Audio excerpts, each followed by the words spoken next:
Ideal solutions.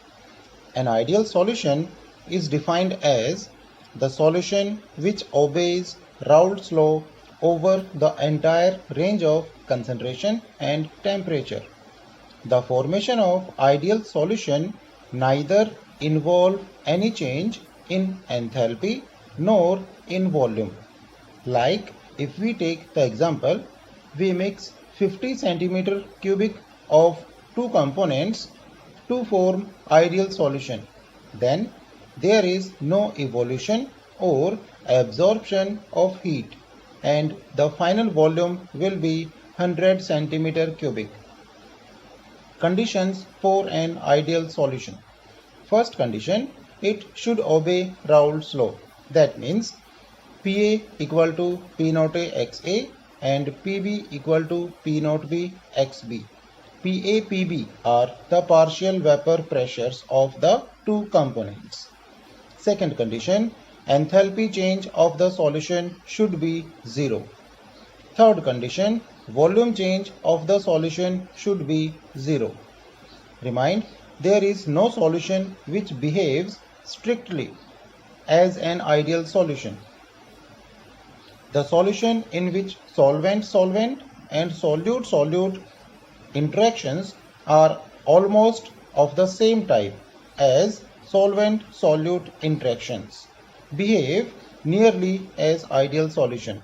That means the force of attractions or repulsions between solute and solvent remains same as of in their pure state. This type of solutions are possible if molecule of solute and solvent are almost of same size and have identical polarity.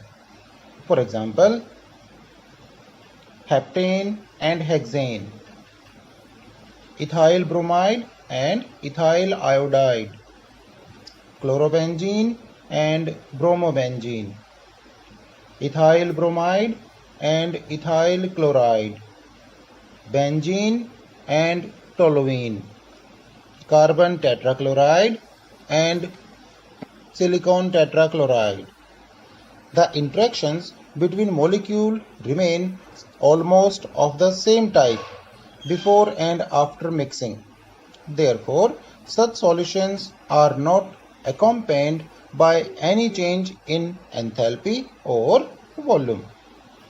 For such solutions, the vapor pressure of the solution is always intermediate between the vapor pressure of pure component A and B.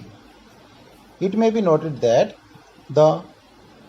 most of the solution shows deviations from ideal behavior, yet they behave as ideal solution when concentration of the solute is very low. In other words, most of the dilute solutions behave as an ideal solution.